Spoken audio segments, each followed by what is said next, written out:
18, yang mana di poin ke-8, pelayanan roh itu adalah pelayanan yang mengembalikan kita pada citra kita yang sesungguhnya, sesuai dengan rencana Allah, sesuai dengan blueprintnya Allah, bahwa kita ini segambar dan serupa dengan Allah. Dan mari kita lihat lebih jauh tentang bentuk-bentuk pelayanan roh itu, ya. Dan ini sudah lebih ke teknis-teknisnya. Kalau tadi lebih banyak teoritisnya, dan di bagian kedua ini kita akan lihat lebih ke praktis-praktisnya, ya. Ciri pelayanan roh. Kita akan belajar dari seorang yang saya pelajari di dalam Alkitab, sudah mengembangkan yang namanya pelayanan roh itu, yaitu dari seorang nabi namanya Nabi Elisa, ya. Lanjut. Ya ini ya. Ciri pelayanan roh, atau bisa juga bentuk-bentuk pelayanan roh. Pelayanan roh itu cirinya yang pertama, lebih tertarik dengan hal-hal yang rohani. Bukan berarti hal-hal yang non rohani dia sudah antipati, bukan. Tapi perhatikan baik bahasa saya, sudah lebih tertarik, ya, dengan hal-hal rohani.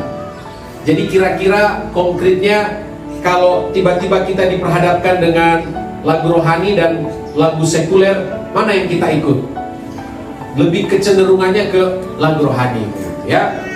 Jangan sampai kita dengar lagu rohani biasa saja, tapi pas dengar lagu dangdut ikut joget kita, gitu ya. Itu berarti kita masih lebih tertarik dengan hal-hal yang non rohani.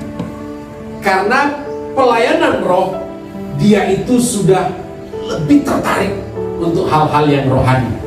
Mari kita lihat 2 Raja-Raja pasal 2 ayat 8-9. Lalu Elia mengambil jubahnya, digulungnya, dipukulkannya ke atas air itu. Maka terbagilah air itu ke sebelah sini dan ke sebelah sana, sehingga menyeberanglah keduanya dengan berjalan di tanah yang kering.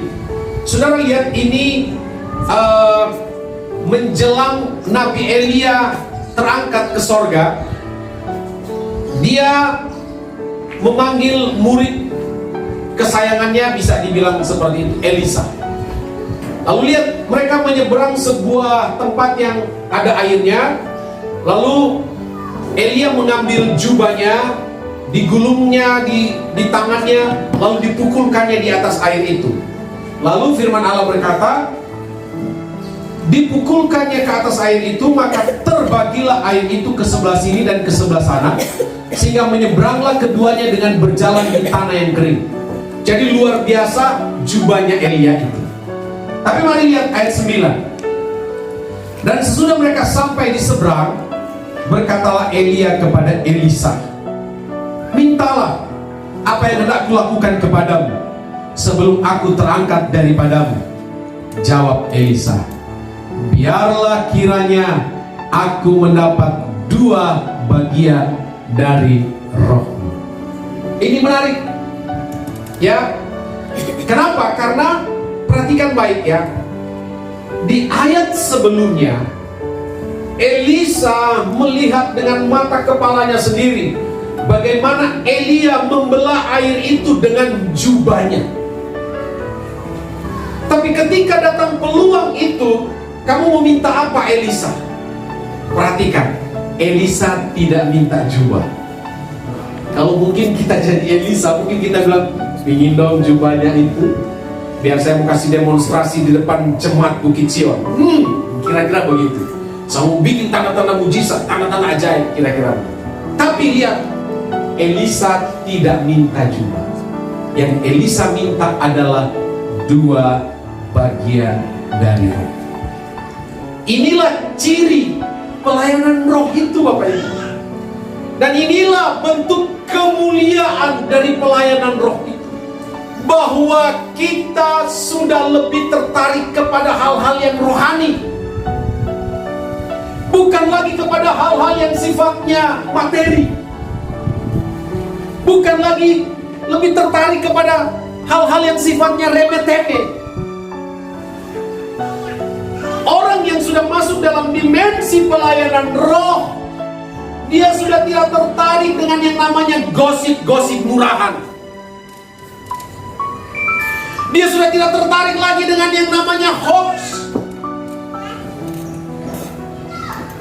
Dan berarti sebaliknya, orang yang belum masuk di dimensi pelayanan roh, dia senang sekali gosip. Wow, sini. Kamu tahu gak sih?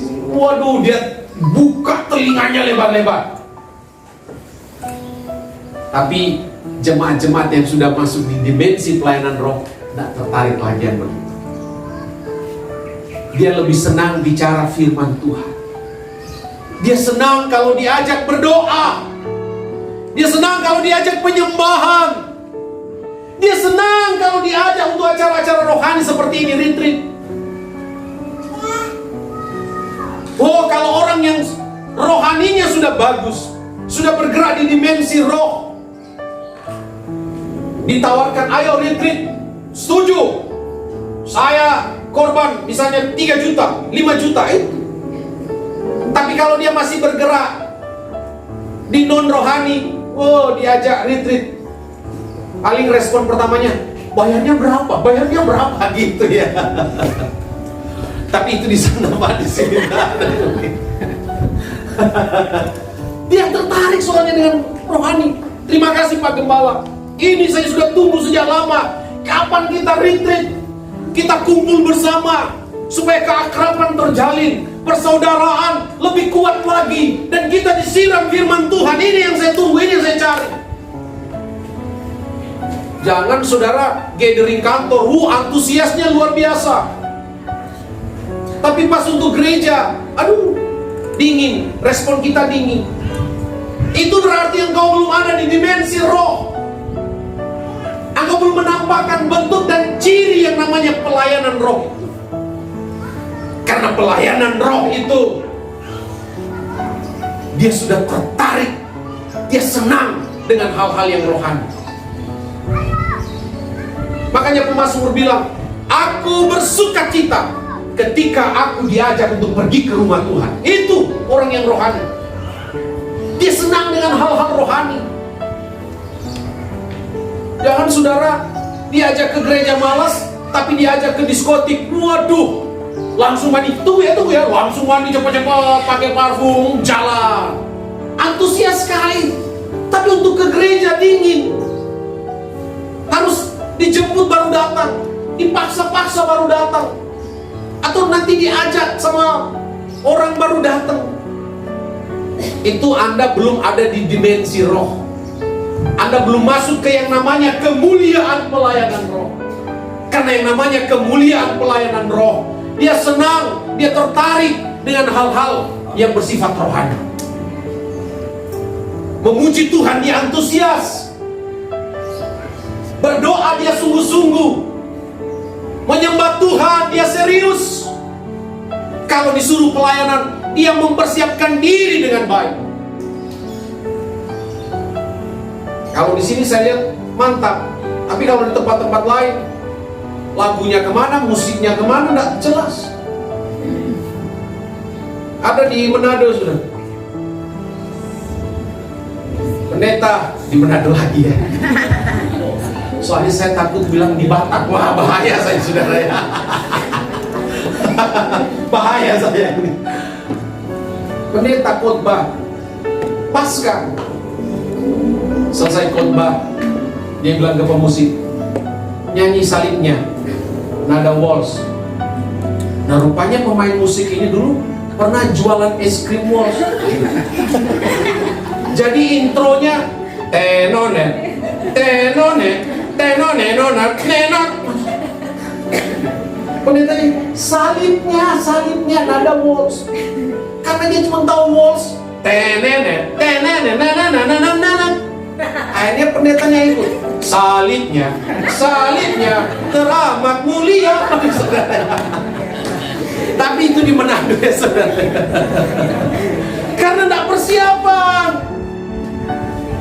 Tapi orang-orang yang sudah bergerak di kemuliaan pelayanan roh, dia mempersiapkan diri dengan baik ketika diberi tanggung jawab untuk pelayanan. Tepuk tangan buat Tuhan. Entah itu main musik, singer, worship leader, penerima tamu, atau guru sekolah minggu, apapun yang ditugaskan oleh gembala, dia siap kerjakan dan mengerjakannya dengan kesungguhan. Haleluya, haleluya, haleluya.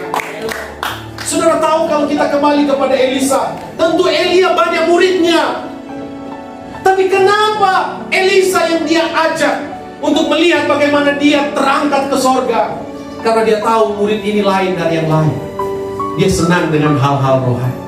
Itu sebabnya ketika Elia kasih kesempatan, kamu minta apa? Sekali lagi dia tidak minta jubah, tapi dia minta 2 bagian.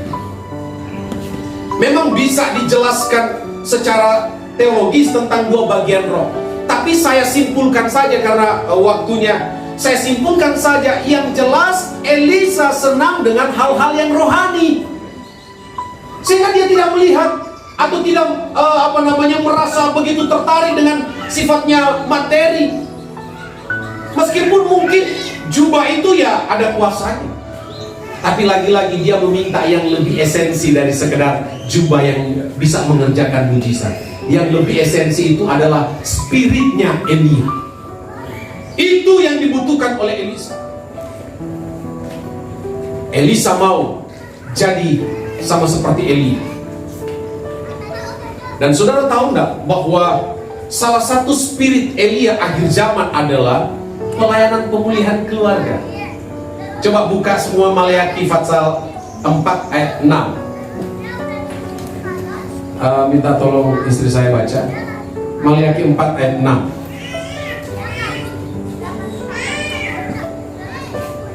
Maleakhi 4 ayat 6. Ya. Maka ia akan membuat hati bapak-bapak berbalik kepada anak-anaknya, dan hati anak-anak kepada bapak-bapaknya, supaya jangan aku datang mengukur bumi sehingga musnah. Iya. Jadi spirit Elia ini harus kita bangkitkan di akhir zaman ini. Dan salah satu spirit dari Elia adalah pemulihan di dalam keluarga. Bagaimana orang tua anak itu akur. Termasuk tentu kalau sudah bicara keluarga, suami istri itu akur. Ya, suami istri itu harmonis. Meskipun tentu berbeda antara laki-laki dan perempuan, itu beda sekali. Contoh misalnya saudara, laki-laki itu dia kalau sedang berkonsentrasi di satu hal, biasanya pendengarannya itu jadi menurun. Kalau dia lagi konsentrasi, pendengarannya menurun. Jadi kalau misalnya suami saudara lagi mengerjakan tugas misalnya di laptop, dia lagi serius, biasanya istrinya panggil dari dapur, "Pak, itu sarapan sudah selesai." Bisa saja dia sudah dengar, tapi karena memang otaknya dia fokuskan ke pekerjaan yang dia sedang kerjakan, sehingga pendengarannya menurun. Nah, istrinya sudah bilang sarapannya sudah siap, tidak ada jawaban, tambah tinggi lagi nadanya. "Pak, sarapannya sudah, Pak." Belum, sudah dengar tapi belum ngeh. Itu laki-laki. Nanti sudah teriak istrinya, "Pak, sarapan sudah siap." Baru ngeh suaminya. Baru dia tanya, "Kok ngomongnya teriak-teriak?" Dia nggak tahu itu yang sudah ketiga kalinya. Nah, itu harus dipelajari. Nah, memang spirit Elia ini harus kita bangkitkan di akhir zaman ini. Karena saudara, begini juga masalahnya begini ya. Suasana di dalam ibadah di gereja sebetulnya itu sangat bergantung dengan suasana keluarga. Saya suka bilang begini saudara, misalnya ada jemaat yang keluarganya berantem aja, suami istri berantem aja. Dan kalau suami istri berantem, saya suka bilang, maka yang berhadirat di situ bukan Tuhan, tapi setan. Padahal sebetulnya salah satu tujuan keluarga itu adalah Allah hadir memanifestasikan kasih dan kuasanya. Tapi kalau berantem terus, Tuhan bilang ini tidak cocok dengan saya ini. Kalau yang berantem terus ya lebih cocok setan. Jadi keluarga yang berantem terus, hadiratnya hadirat setan. Datang ke gereja ketemu jemaat yang juga berantem, maka bukan hadirat Tuhan yang dirasakan. Kita mulai protes ke pemusiknya, kok saya di sini kering ya, kok pemusiknya, aduh kok nggak nyaman saya nyanyi ya, khotbahnya juga biasa ya. Padahal dia sendiri yang bermasalah. Tapi coba kalau keluarga-keluarga jemaat harmonis, suami istri saling support, saling dukung, saling mengasihi. Jadi keluarga yang harmonis itu Allah berhadirat di sana. Dan bayangkan jemaat-jemaat yang ada hadirat Allah karena harmonis, datang ke gereja, ketemu dengan jemaat yang lain yang juga ada hadirat Allah, maka saya percaya ibadah itu menjadi ibadah yang penuh dengan hadirat Allah. Jadi jangan terlalu menuntut, karena sekali lagi kondisi di gereja itu sebetulnya bergantung juga dari kita keluarga-keluarga. Jangan cuma nuntut, oh soalnya mungkin gembala sudah kurang doa, atau majelisnya mungkin kurang persiapan. Kita yang harus kita tanyakan seperti apa. Nah, jadi saudara, kembali kepada kisah ini, bagaimana Elia tahu bahwa muridnya yang satu ini, Elisa, memang menonjol dalam hal kerohanian. Gembala juga kan punya raport untuk setiap jemaat. Jangan salah saudara, gembala itu punya raport untuk setiap jemaat. Meskipun tentu gembala nggak kasih tahu, kamu raportnya merah, nggak begitu saudara ya. Tapi ada catatan itu di hati gembala. Gembala tahu, ini yang suka berdoa, ini yang rajin perpuluhan. Tahu gembala, jangan kira nggak tahu gembala saudara ya. Oh, ini yang agak-agak kepala skopong ini orang bilang. Apa itu kepala skopong ya? Kepala angin maksudnya. Ini dia. Sorry saya pakai bahasa Manado. Tahu. Dan Tuhan juga sama saudara. Tahu nggak saudara, di dalam Wahyu pasal 2 dan pasal 3 itu ada 7 jemaat, di mana 7 jemaat itu dapat pesan-pesan dari sorga. Itu juga merupakan raport sorga bagi ke-7 jemaat itu. Itu penilaian Tuhan buat ke-7 jemaat itu. Dan disayangkan sekali, dari 7 jemaat yang ada di Asia Kecil yang mendapat surat dari sorga, cuman ada 2 jemaat yang dapat penilaian bagus, yaitu jemaat Philadelphia dan jemaat Smyrna. Selebihnya nilainya jelek. Kalau di dalam bentuk raport, nilainya pasti merah. Jemaat Laodikia yang suam-suam kuku, ya, jemaat Efesus yang kehilangan kasih yang semula, dan jemaat-jemaat yang lain. Jemaat Tiatira, ada 5 jemaat yang dapat raport jelek. Jadi gembala ada penilaian untuk setiap kita, termasuk untuk Tuhan punya penilaian atas kita. Dan saya sungguh berdoa, kiranya nilai kita di hadapan Tuhan nilai yang baik, nilai yang baik, supaya Tuhan bangga dengan kita. Jadi saudara, lihat, Elia tahu bahwa Elisa ini unggul dalam hal rohani, makanya dia ajar. Dan terbukti ketika Elia tanya, Elisa kamu mau apa? Elisa tidak minta jubah, Elisa minta 2 bagian roh, spirit yang dia minta. Elisa mau jadi orang yang luar biasa, bukan jadi orang biasa-biasa saja. Makanya dia minta 2 bagian. Jadi ini saudara ciri orang yang sudah ada di dimensi kemuliaan pelayanan roh. Lebih senang, lebih tertarik dengan hal-hal rohani. Sekali lagi bukan berarti kita tidak suka lagi dengan hal-hal yang sifatnya non rohani. Kita butuh juga. Kita butuh makan, kita butuh minum, kita butuh kebutuhan-kebutuhan kita, jalan-jalan, tamasya, itu juga kebutuhan. Tapi kita lebih tertarik dengan hal-hal rohani. Ketika ada ibadah, itu nomor 1. Ketika ada doa, kita prioritaskan itu. Dan ketika ada hal yang perlu kita berkorban untuk pelayanan, kita tidak segan-segan berkorban. Itu orang yang sudah di dimensi pelayanan. Yang kedua, lanjut. Manual aja ya, bisa. Yang kedua, ciri pelayanan roh itu adalah memiliki pandangan ilahi.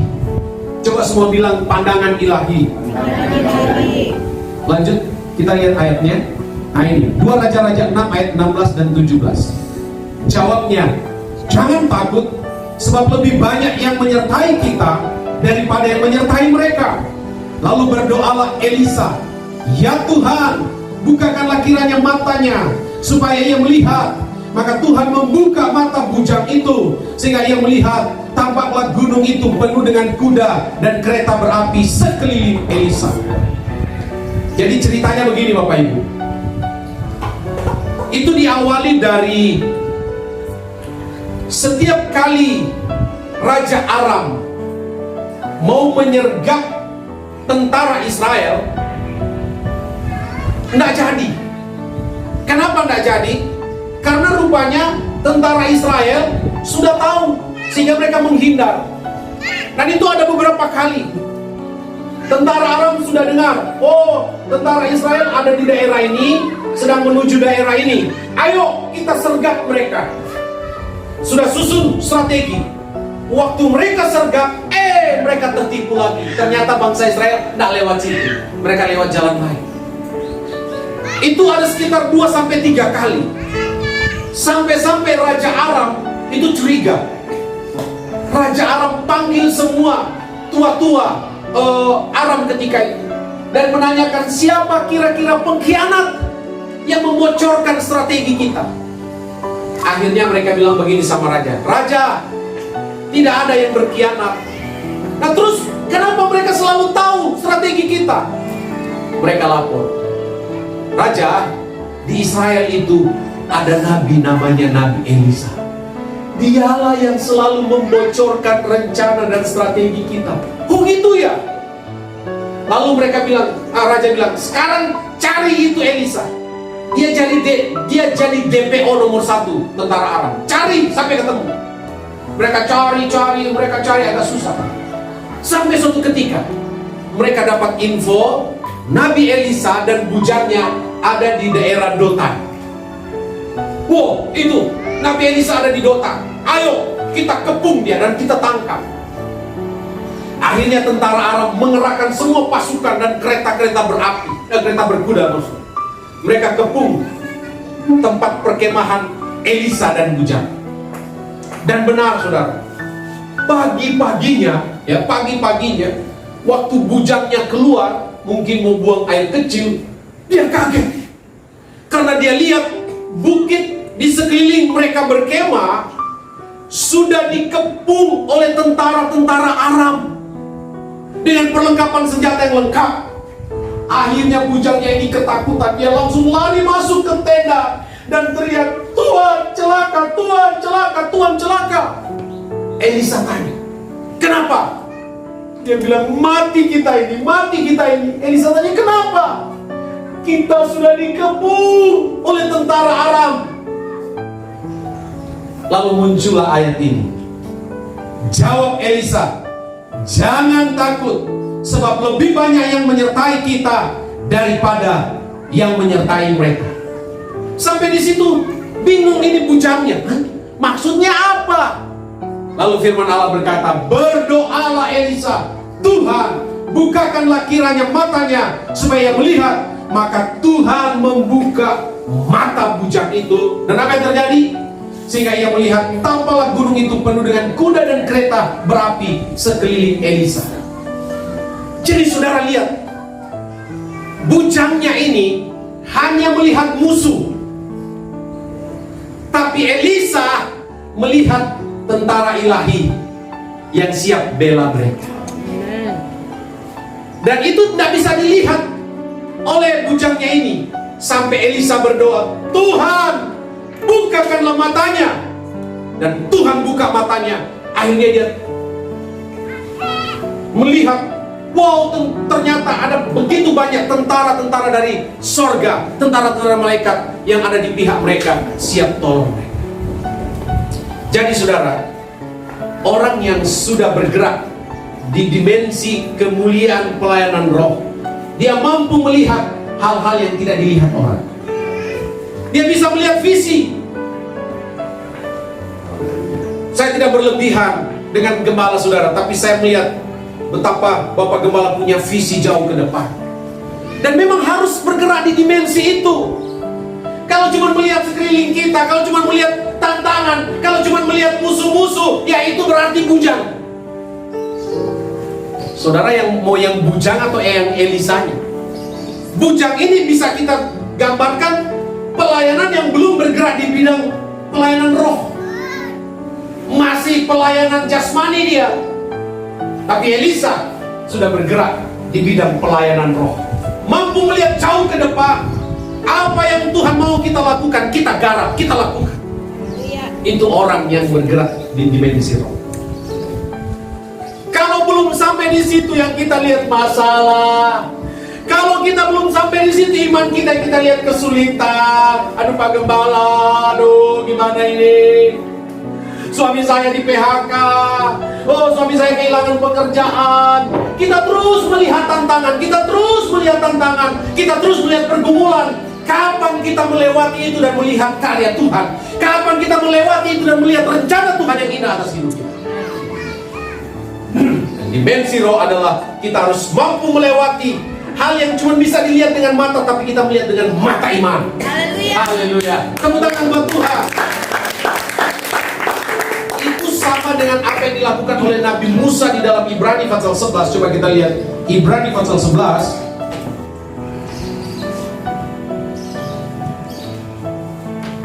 Ibrani 11 ayatnya yang ke 27. Tolong ibu istri saya baca. Lihat ini. Ibrani 11 ayat 27. Karena iman, maka ia telah meninggalkan Mesir dengan tidak takut akan murka raja. Ia bertahan sama seperti ia melihat apa yang tidak melihat. Amin. Bertahan buat Tuhan. Ini orang-orang roh. Ini baru namanya jemaat Bukit Sion.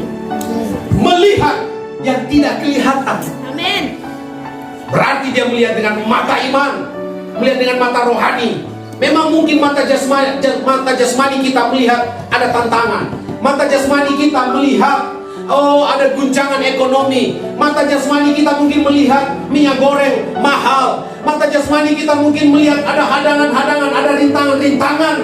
Tapi lebih daripada itu, mari kita pakai mata iman, melihat ke depan bahwa ada Tuhan yang selalu bersama saya dan saudara. Tepuk tangan buat Tuhan, bahwa Tuhan tidak pernah tinggalkan kita. Saya memberikan garansi itu, Tuhan tidak pernah tinggalkan kita. Kenapa? Karena Dia Tuhan yang Immanuel. Tuhan tidak mungkin merubah itu. Tuhan tidak mungkin mengamandemen itu. Matius 1 ayat 23 tidak mungkin diamandemen. Firman Tuhan tidak seperti undang-undang, sedikit-sedikit dirubah, sedikit-sedikit diganti, sedikit-sedikit amandemen. Tapi firman Tuhan tidak pernah berubah dulu, sekarang, bahkan sampai selama-lamanya. Sekali Tuhan berfirman bahwa Yesus itu Immanuel, Dia bersama kita, dan Dia tidak akan pernah ingkari itu. Dia tidak pernah tinggalkan kita, Dia bersama kita. Asalkan belajar melihat dengan mata iman. Orang yang sudah berada di dimensi kemuliaan pelayanan roh mampu melihat hal-hal yang mungkin tidak bisa dilihat oleh orang lain. Dan bisa juga saya artikan begini, bahwa orang yang sudah berada di level pelayanan kemuliaan pelayanan roh itu, dia sudah lebih fokus melihat kuasa Tuhan dibandingkan kesukaran demi kesukaran. Dia lebih suka melihat kuasa Tuhan, memandang kuasa Tuhan, fokus kepada kedahsyatan dan kemampuan Tuhan dibandingkan dengan kesulitan-kesulitan. Itu orang yang sudah bergerak di dimensi roh. Jadi dia mampu memandang hal-hal yang mungkin tidak dilihat oleh orang lain. Punya mata iman yang tajam, melihat bahwa Tuhan kita sanggup membela kita. Yang ketiga, bentuk pelayanan roh adalah tidak berorientasi pada hal-hal yang sifatnya materi. Coba tampilkan ayatnya next. Nah ini dia, 2 Korintus 4 ayat 18. Kami tidak memperhatikan hal-hal yang kelihatan, melainkan hal-hal yang tidak kelihatan. Sebab hal-hal yang kelihatan adalah sementara atau semu, sedangkan hal-hal yang tidak kelihatan adalah kekal. Ini dia bentuk pelayanan roh. Sudah lebih melihat hal-hal yang hasilnya kekekalan, bukan lagi yang hasilnya temporer semata. Ya, sekali lagi bukan berarti kita tidak boleh cari uang, bukan berarti kita tidak boleh masuk restoran untuk makan enak, bukan berarti kita tidak boleh masuk hotel untuk tidur nyenyak. Itu nikmati fasilitas itu kalau memang bisa, kalau memang ada. Seperti kita Bukit Sion ini sedang menikmati fasilitas kerajaan. Saya menyebut ini fasilitas kerajaan ya. Kita tinggal di tempat yang nyaman, yang enak, waduh sejuk, melihat panorama alam. Ini fasilitas kerajaan. Nah, jadi bukan berarti ini tidak penting. Tapi sekali lagi kita sedang bicara tentang kemuliaan pelayanan roh, tertarik dengan hal-hal yang non materi, tapi nilainya kekekalan. Ini yang dikatakan oleh Paulus di dalam 2 Korintus 4:18. Kami tidak memperhatikan hal-hal yang kelihatan, melainkan hal-hal yang tidak kelihatan. Sebab hal-hal yang kelihatan adalah sementara, sedangkan hal-hal yang tidak kelihatan adalah kekal. Yang tidak kelihatan di situ bicara tentang rohani. Rohani itu adalah investasi kita untuk kerajaan Allah, untuk kita ada di sorga. Ya, jangan sampai saudara kita masuk sorga tapi tidak ada kemuliaan, tidak ada mahkota. Ya, tapi kiranya kita semua masuk sorga dan bawa pahala karena kita sudah berbuat banyak itu Tuhan. Tepuk tangan buat Tuhan. Selanjutnya, ini juga ya, jawab Elisa, demi Tuhan yang hidup, yang di hadapannya aku melayani, aku tidak akan menerima apa-apa. Namun Naaman mendesaknya untuk menerimanya, dan ia sungguh-sungguh menolak. Ini tentang Nabi Elisa menyuruh Naaman pergi mandi di Sungai Yordan karena dia sakit kusta dan akhirnya sembuh. Nah, Naaman sebetulnya mau kasih PK kepada Elisa, tapi Elisa menolak. Kenapa Elisa menolak? Karena kemungkinan Naaman ini pernah melakukan kejahatan perang, sehingga waktu itu mungkin dia punya properti-properti yang sebetulnya masuk dalam benda-benda yang dikategorikan kena kutuk, kira-kira begitu ya, barang tumpas. Itu sebabnya ketika bujangnya Gehazi terima itu, saudara, justru dia langsung kena kusta. Artinya juga orang yang sudah bergerak di dimensi pelayanan roh punya kepekaan, ya, itu intinya. Lanjut. Nah, ini poin terakhir, maksudnya poin terakhir, rahasia masuk dalam dimensi pelayanan roh. Oke, pelayanan roh itu adalah pelayanan yang orientasinya adalah hal-hal rohani. Pelayanan roh itu adalah melihat hal-hal yang orang lain tidak mampu lihat, atau melihat kuasa dan pertolongan Tuhan. Pelayanan rohani itu adalah pelayanan yang lebih berfokus kepada hal-hal yang bernilai kekal. Tapi bagaimana caranya supaya saya masuk pada dimensi itu? Bagaimana caranya? Nah, justru ini poin yang paling penting, karena ini sudah bisa dikatakan kesimpulan. Saya mau sharingkan 3 hal saja tentang how, atau bagaimana caranya supaya kita betul-betul masuk dalam dimensi pelayanan roh, kita menikmatinya, dan kita berjalan di dalam pelayanan roh ini. Bagaimana caranya? Lanjut, 1. Yang pertama, kita harus mau diproses. Coba semua bilang diproses. Nah, sekarang semua buka 1 Raja-Raja pasal 19. Semua buka. 1 Raja-Raja pasal 19 ayat 21 saya baca buat kita ya. Lalu 1 Raja-Raja 19 ayat 21. Lalu berbaliklah ia di sini adalah Elisa ya. Lalu berbaliklah Elisa daripada Elia. Ia mengambil pasangan lembu itu, menyembelihnya dan memasak dagingnya dengan bajak lembu itu, sebagai kayu api. Ia memberikan daging itu kepada orang-orangnya, kemudian makanlah mereka. Sesudah itu bersiaplah ia, lalu mengikuti Elia dan menjadi pelayannya. Saudara perhatikan baik. Ini cerita tentang proses panggilan Nabi Elisa. Proses apa? Panggilan Nabi Elisa, yaitu di 1 Raja-Raja pasal 19.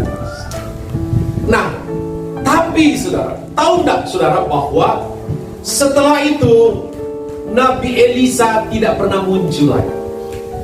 Di pasal 20 Nabi Elisa tidak muncul, pasal 21 tidak muncul, pasal 22 tidak muncul. Nanti muncul lagi di 2 Raja-Raja pasal 2. Coba saudara lihat 2 Raja-Raja pasal 2.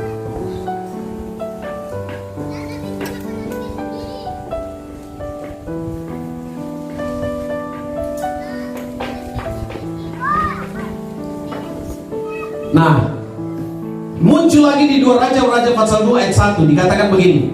Menjelang saatnya Tuhan hendak menaikkan Elia ke sorga dalam angin badai, Elia dan Elisa sedang berjalan dari Gilgal. Saudara lihat baik-baik ya.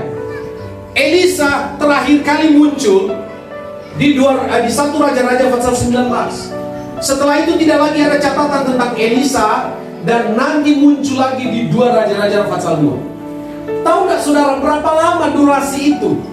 Dari 1 Raja-Raja 19 sampai pada 2 Raja-Raja pasal 2, berapa lama? Itu ada sekitar 18 tahun. Jadi prosesnya panjang.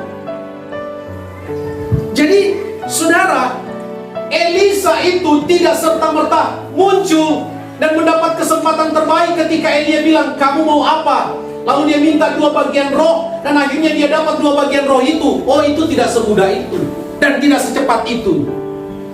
Ada proses yang cukup panjang, kurang lebih 18 tahun.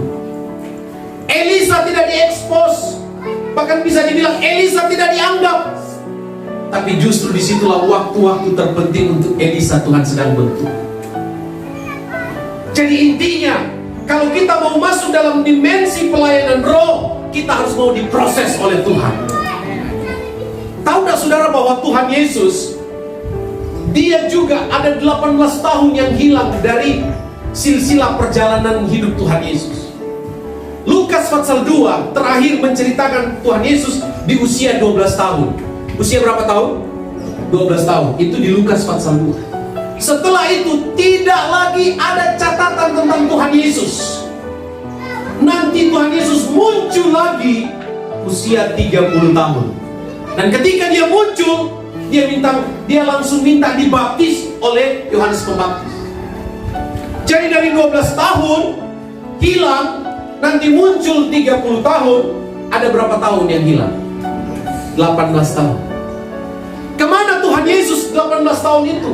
Dia sedang diproses, dia sedang dibentuk, dia sedang sekolah ketika itu.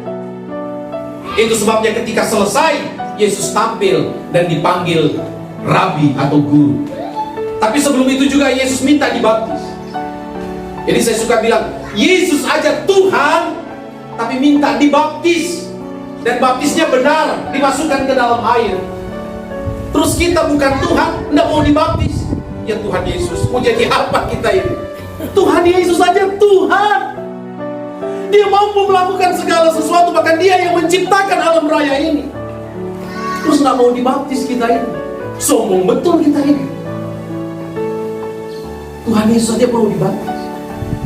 Tapi saya kembali kepada cerita ini, bahwa untuk kita masuk dalam dimensi pelayanan roh, kita harus mau diproses. Kalau memang belum waktunya, belum bisa, saudara sudah bilang, Pak Gembala, saya sebetulnya sudah ingin mau jadi WL, Pak Gembala, saya mau jadi guru sekolah minggu. Tapi kalau gembalanya belum digerakkan Roh Kudus, berarti belum waktunya. Sabar aja. Terus ada penundukan diri, kasih tunjuk kesetiaan, ketaatan. Nanti ada masa, ada waktu, gembala lihat, sudah waktunya, tampil. Kalau belum waktunya, ya berarti kita sedang diproses. Nggak usah marah, nggak usah protes, nggak usah komplain. Nabi Elisa 18 tahun diproses. Tuhan Yesus 18 tahun juga diproses. Tapi kalau kita mau ikuti proses itu, ketika kita tampil, pasti maksimal hidup kita, pasti maksimal pelayanan kita. Tepuk tangan buat Tuhan. Haleluya, haleluya, haleluya. Jadi mau diproses. Yang kedua, terus ini dia ya. Tadi kita sudah baca. Terus yang kedua, bagaimana caranya kita masuk dalam dimensi kemuliaan pelayanan roh? Yang kedua, bangun manusia roh dan matikan manusia daging. Itu dia. Saudara, tadi kita sudah lihat bahwa pelayanan roh itu adalah pelayanan yang mengembalikan kita manusia kepada blueprint Allah, kepada citra Allah, kepada manusia, yaitu manusia diciptakan segambar dan serupa Allah. Jadi ketika kita percaya Yesus, kita mengalami yang namanya penciptaan ulang itu, seperti Roma pasal 8. Jadi kita dikembalikan menjadi manusia ilahi. Bahwa tadi dikatakan kita diciptakan segambar dengan anaknya, betul? Jadi kita ini manusia ilahi. Tapi dengar baik. Memang betul, secara status kita manusia ilahi, secara de jure kita manusia ilahi. Tapi pertanyaan saya, secara de facto Bapak Ibu manusia ilahi tidak? Atau jangan-jangan yang keluar daging, yang keluar emosi, yang keluar ego? Jadi saudara, kalau kita mau masuk dalam dimensi pelayanan roh, kita harus belajar mematikan ego supaya manusia ilahi itu keluar. Kira-kira begitu. Percayalah bahwa di dalam kita ada Yesus. Di dalam kita ada hidup ilahi. Dan itulah yang dimaksudkan oleh 2 Korintus pasal 5 ayat 17. Barang siapa yang ada di dalam Kristus, dia adalah ciptaan yang baru. Yang lama sudah berlalu, sesungguhnya yang baru sudah datang. Apa yang baru itu? Di dalam kita sudah diberi roh Allah. Nah itulah momen di mana kita diciptakan ulang, dikembalikan kepada Eden, return to Eden, menjadi orang-orang yang segambar dan serupa Allah. Tapi sekali lagi, itu tidak secara otomatis ketika kita dikasih roh Allah, lalu kita menjadi manusia-manusia ilahi. Tidak seperti itu. Ada usaha dari kita, ada perjuangan dari kita, ada kerja keras kita untuk terus mematikan ego dan kedagingan dari hari kepada hari, supaya manusia ilahinya kita keluar. Karena memang itu salah satu tugas utama kita adalah berusaha untuk manusia roh itu keluar. Berusaha yang ilahi itu muncul ke permukaan. Karena kalau tidak saudara, manusia ilahi itu tidak keluar kalau terus dibungkus dengan kedagingan dan keegoan-keegoan kita. Kalau yang kita kasih makan ego kita, yang gampang tersinggung, gampang marah, berarti ego kita yang kita kasih makan. Dan kalau ego kita yang kita kasih makan, maka ego kita semakin besar, dan manusia ilahi di dalam tidak bisa tembus keluar. Itu sama dengan cangkang telur. Untuk anak ayam bisa keluar dari cangkangnya, cangkang telur itu harus pecah. Jadi kedagingan kita harus dipecahkan dulu, keegoan kita harus dihancurkan dulu, baru manusia ilahi itu keluar. Lalu kita masuk dalam dimensi pelayanan yang maksimal, yang dipakai Tuhan luar biasa. Dan saya percaya kita semua, Tuhan akan pakai dahsyat dan luar biasa yang sama ini, asalkan manusia roh kita keluar. Kedagingan kita mulai kita kesampingkan, ego kita mulai tidak begitu signifikan, mulai tidak terlalu berpengaruh.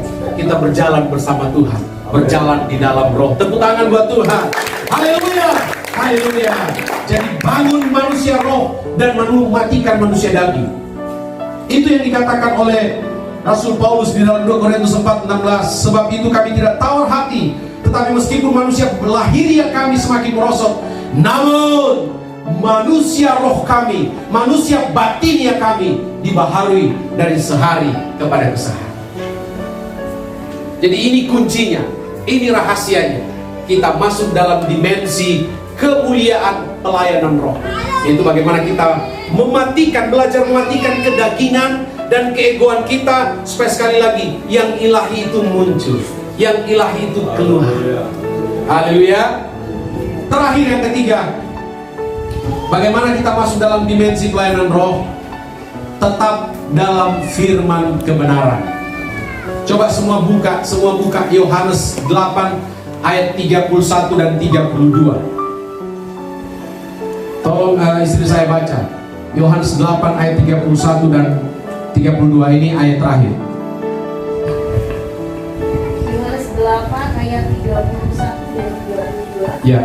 Maka katanya kepada orang-orang Yahudi yang percaya kepadanya, jikalau kamu tetap dalam firman-Ku, kamu benar-benar adalah murid-Ku, dan kamu akan mengetahui kebenaran, dan kebenaran itu akan memerdekakan kamu. Iya, saudara, ini poin yang ketiga supaya kita bisa masuk dalam dimensi kemuliaan pelayanan roh, yaitu tetap dalam firman. Kalau kita sudah lakukan bagian kita tetap dalam firman, maka ayat 32 menjadi konkret, menjadi nyata bahwa kita dimerdekakan. Amin. Ya kan? Tapi tetap dulu dalam firman. Tidak mau bergeser, tidak mau goyang, tidak mau terpengaruh oleh apapun, tetap di dalam firman. Panduan hidup kita firman. Kita berdiri di atas kebenaran firman. Kita berjalan sesuai firman. Dan perspektif kita, perspektif firman Tuhan. Ketika ada orang yang melakukan yang tidak baik kepada kita, kita mau marah, tapi tidak jadi karena ada firman. Kita mau dendam, tapi tidak jadi karena ada firman. Kita sebetulnya mau kecewa karena apa yang kita harapkan sepertinya tidak terjadi. Kita mau kecewa dan seakan-akan kita meninggalkan Tuhan, tapi karena ada firman, tidak, saya harus bertahan, saya harus bertahan, saya harus tetap di dalam Tuhan. Itu berarti kita tetap di dalam firman. Kalau kita sudah tetap di dalam firman, maka sekali lagi ayat 32 menjadi konkret. Kamu akan dimerdekakan. Kita merdeka dari belenggu-belenggu tadi dan bebas menikmati kuasa Tuhan.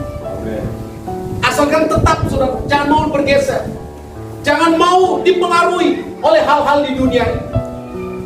Tetap di dalam firman. Kata tetap di situ dalam bahasa Inggris, bentuk bahasanya menggunakan kata past continuous tense. Artinya tetap di situ, dulu tetap, sekarang tetap, dan akan datang tetap di dalam firman. Tidak mau bergeser. Itu orang-orang yang akan mengalami kemerdekaan di dalam Tuhan. Jadi saudara, memang ketika kita ada di level dimensi roh, bukan berarti kita sudah bebas hambatan seperti mobil di jalan tol. Ada saja rintangan, ada saja hambatan. Bahkan mungkin ada orang yang tidak suka dengan kita. Orang mungkin gosipin kita, orang mungkin ceritakan kita yang jelek. Tetapi kita belajar, enggak, saya mau tetap di dalam firman. Tetap di dalam firman. Maka itu engkau sudah membuat Tuhan terkesan dengan hidupmu. Dan percayalah, kalau Tuhan terkesan dengan hidupmu, saudara mau minta apapun, Tuhan kasih. Kalau saudara buat hati Tuhan terkesan, Tuhan akan bekerja dahsyat dalam hidupmu, memerdekakanmu, menikmati segala kasih dan kebaikan Tuhan. Tuhan Yesus memberkati. Tepuk tangan buat Tuhan. Kita panggil ke Haleluya.